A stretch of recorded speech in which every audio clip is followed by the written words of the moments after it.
Friends, welcome back. तो friends, अभी का वीडियो है super hornet fighter jet India आया 2222 किलोमीटर पर आवर की स्पीड से उड़ने वाला लड़ाकू विमान इतना क्यों है खास? और नंबर बड़ा अच्छा है, 2222 देखते हैं। तो वीडियो शुरू करते हैं। वीडियो शुरू करने से पहले अगर आप चैनल पर नए हो और आपने अभी तक सब्सक्राइब नहीं किया है तो जल्दी से पहले सब्सक्राइब के बटन और बेल आइकन को क्लिक कर लो ताकि आपको हमारे सारे न्यू वीडियोस के नोटिफिकेशन मिल जाए जैसे हम अपलोड करें। अगर आपको वीडियो पसंद आता है प्लीज लाइक एंड शेयर। चलिए शुरू करते हैं।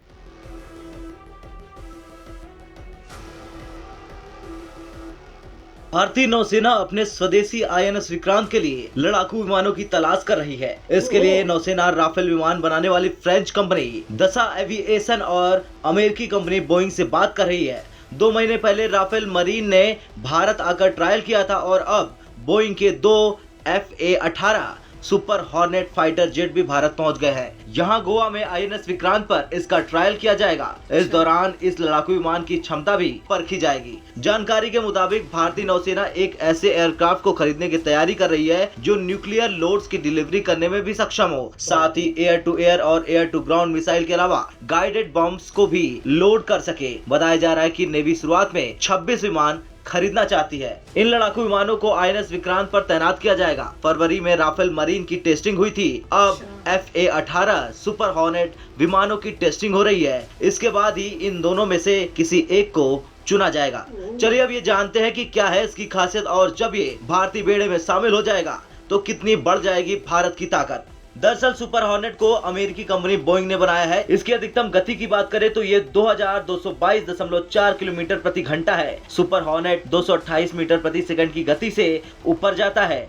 यह आसमान में 50,000 फीट की ऊंचाई तक उड़ सकता है। सुपर हॉर्नेट में 1 या 2 पायलट बैठ सकते हैं। इनकी लंबाई 60 फीट है जबकि विंग स्पॉन 44 फीट है। इसका वजन 14,552 किलोग्राम है। सुपर हॉर्नेट में AIM-120 AMRAAM मिसाइल लगी है। इसमें 20 मिमी कैलिबर की M61AI वेल्केन तोप भी लगी हुई है। इसके खासियतों की बात करें तो F-18 1-2 सीटों वाला लड़ाकू विमान है। F-18 समुद्र में बेहतर कार्य के लिए वाहक आधारित संचालन के लिए एक बेहतर विकल्प है। INS Vikramaditya INS Vikrant lift को अपने परिचालन तत्परता से समझौता किए बिना मुड़े हुए पंखों के साथ फिट कर सकता है। इसके साथ अब ये भी जानना जरूरी है कि क्या है नेवी का अगला प्लान। तो भारतीय नौसेना शुरुआत में 26 फाइटर जेट खरीदना चाहती है जिसमें 18 सिंगल सीटर और 8 ट्विन सीटर ट्रेनर शामिल है। उसने 2017 में 57 मल्टी रोल एयरक्राफ्ट के लिए रिक्वेस्ट ऑफ इंफॉर्मेशन जारी किया था। फाइटर जेट को भारतीय जरूरतों के हिसाब से कई तरह की जांच प्रक्रियाओं से गुजारा जा रहा है क्योंकि इसमें परमाणु हथियार भी लगेंगे। मीटियोर, स्कैल्प और हैमर मिसाइल को लगने की बात भी इसमें चल रही है। खैर, भारत के रक्षा क्षेत्र में विदेशी कंपनियों की नजर लगातार है। वो चाहती है कि भारत उनके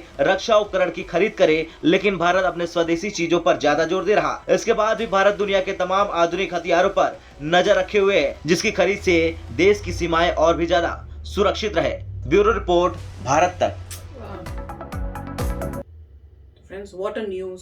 और लग यही रहा है कि टेस्टिंग 2 हैं जो इस रेस में हैं और दोनों में से एक चूज करना है। एक यूएसए का है और एक मेरे ख्याल से फ्रांस का है। राफेल था। हाँ, तो उन दोनों में से एक चुना जाएगा और उनकी दोनों की टेस्टिंग हो रही है। मेरे ख्याल से राफेल की तो हो गई है टेस्टिंग और अब जो है यूएसए से ये आया है और इसकी अब टेस्टिंग करेंगे और उसके बाद देखेंगे कि किसको ये डील देते हैं। तो अमेजिंग था। और जिस तरह से बता रहे हैं कि मेन एम तो इंडिया का यही है कि मेड इन इंडिया लेना है, पर जो बहुत हाई टेक्नोलॉजी की चीजें हैं जो अभी इंडिया नहीं बना रहा वो टॉप क्वालिटी की बेस्ट लेनी है अभी हमने।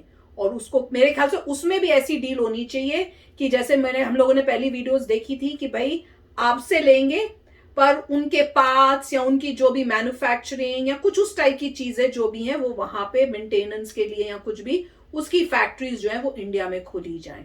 तो उस टाइप की डील होगी। और क्योंकि दो हैं तो कंपटीशन है दोनों के बीच में, तो इंडिया उससे फायदा उठा के कोई ऐसी डील कर सकता है और जो माने डील उससे ले लेना चाहिए। नहीं, बहुत अच्छी बात है। और जैसे उन्होंने कहा था कि सबसे prime objective make in India है, मगर वो पूरे वर्ल्ड में क्या क्या टेक्नोलॉजी अवेलेबल है वो भी देखना चाहते हैं। तो जो भी है, अभी जिस चीज को आप अभी नहीं बना सकते आप उसे ऑपरेट करिए। जो ऑपरेट करेंगे, चलाएंगे, जितने भी पायलट्स हैं उनको कोई आइडिया आएगा, ओ ऐसे चलता है ऐसे, तो फिर वो जो अपना बनाएंगे तो उनको पता होगा कि इस टाइप से ऑपरेट करना चाहिए। आपको फेमिलियरिटी आती है, राइट? अगर आप कोई भी स्क्रैच से बनाया तो आपको क्या पता, मगर आप किसी का देख लेते हैं, उसको ऑपरेट करते हैं तो आपको लगता है मैं इससे बेटर बनाऊंगा, उसमें ये कमियां थी, ये फीचर है तो मेरे में ये फीचर इसको और बेटर, मिनिमम ये तो होना ही चाहिए, साथ में और भी चीजें होनी चाहिए।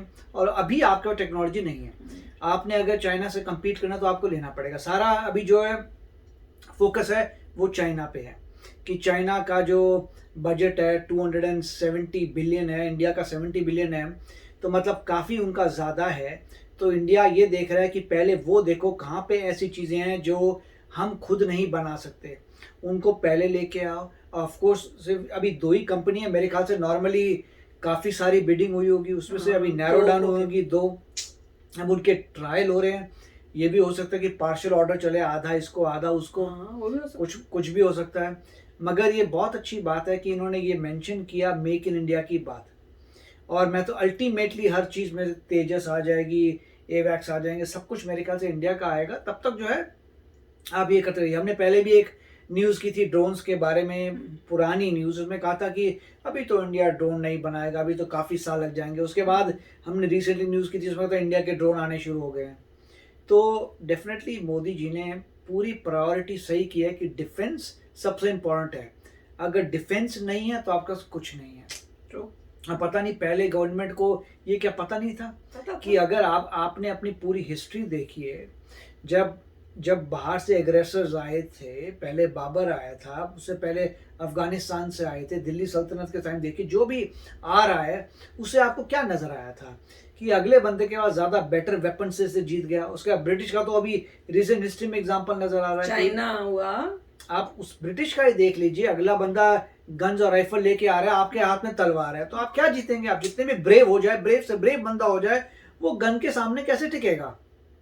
उसके बाद अगर आप हिस्ट्री देखें तो उसके बाद जितने भी प्रिंसली स्टेट्स थे उन्होंने शुरू कर दिया गन्स खरीदना, मगर चलाना कौन सिखाए? उसके लिए उनको हायर करने पड़े इन्हीं लोगों को। तो अल्टीमेटली सारी जो प्रॉब्लम्स आई थी इसलिए आई थी क्योंकि आप वेपन्स आपके सुपीरियर नहीं थे। अगर वेपन सुपीरियर होते तब मजाल है कोई आ जाए, क्योंकि वो लोग बोलेंगे अरे हम क्या जाएंगे, तो इनके सुपीरियर वेपन्स हैं, इनसे कौन फाइट करेगा, तो तुमसे ऑलरेडी आगे निकले हैं। और वो क्यों नहीं हुआ? क्योंकि रिसर्च एंड डेवलपमेंट नहीं हुआ था। रिसर्च एंड डेवलपमेंट क्यों नहीं हुआ? क्योंकि आपके ऊपर एग्रेसर्स आ गए थे, आप लड़ाई झगड़ा करते रह गए। तो ये वीडियो बहुत अच्छा है क्योंकि ये सभी पॉइंट्स को कवर करता है कि आपको जो है अभी शॉर्ट टर्म के लिए जो लेना ले लो भैया, उसके लॉन्ग टर्म के लिए कभी मत लेना बाहर, अपना खुद बनाओ। बिल्कुल, बहुत ही मजेदार वीडियो था। आप देखते हैं कि दोनों में से चूज इंडिया करता कौन सी वाले हैं। तो चलो फ्रेंड्स, चलते हैं, मिलेंगे नेक्स्ट वीडियो में बहुत ही जल्द। Till then take care and bye bye. तो अगर आप मेरे इस चैनल पे नए हो तो जल्दी से सब्सक्राइब के बटन को हिट करो और बेल आइकन को क्लिक करो, ताकि आपको मेरा जब नया वीडियो मैं लगाऊं आपको उसके बारे में जल्दी से पता चल जाए।